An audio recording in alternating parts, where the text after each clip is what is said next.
You see, big difference. And they say, if Rasulullah looked at you just one glance, if the Prophet looks at you with one glance, can transform you to become one of the friends of Allah subhanahu wa ta'ala. So when we look at the Prophet, for example, you see today, if you have a child that cannot speak, if you have a child who cannot speak, what do? We must take him to speech therapy, isn't it? You take him to specialists. The specialists will do examination and they will check everything and see. Then maybe they will even say, excuse me, sir, excuse me, ma'am, we think that this was a deformity that your child was born with. We don't have anything that we can use.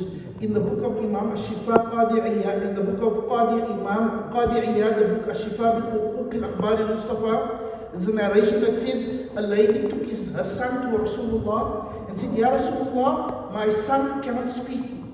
And the Prophet called him closer and the Prophet looked at him. Couldn't speak, was mute. He couldn't speak. No one could understand why he couldn't speak.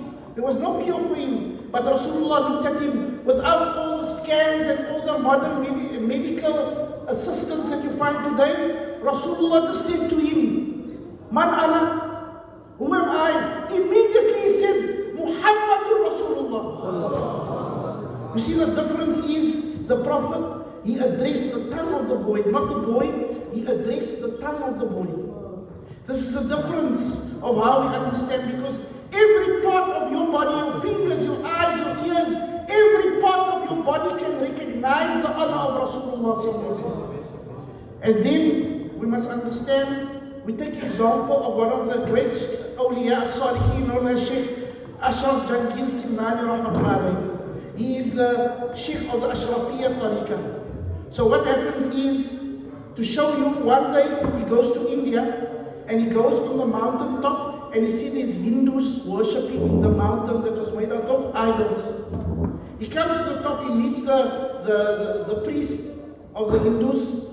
The priest asks, who are you? He says, no, I am a fakir. I am a poor slave of Allah. He says, oh, you Muslim, you worship Allah? He says, yes. He says, we worship the stone. We have the stone as a God. Our God is more powerful than your God. Why don't we have a debate? Sheikh Ashraf Jailani says, hang on. Before we have a debate, we can have a debate later on. What will you do if I speak to your God and I ask your God what your God believes in?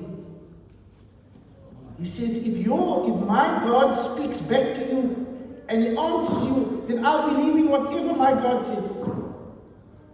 Sheikh Ashraf Jailani, being Waliullah, one of his karamat, he said to the rock, to the mountain that was carved out in the face, in an idol, he said, Assalamu alaikum wa rahmatullahi wa barakatuh. And the rock said, Wa alaikum assalam wa rahmatullahi wa barakatuh. He says, Mada taqul, what do you have to say? He says, Ashhadu an la ilaha illallah wa ashhadu anna Muhammadur Rasulullah. And all the Hindus that they became Muslim. You see, this is when Allah gives guidance. When Allah gives guidance to people, then no one can take that guidance away from him.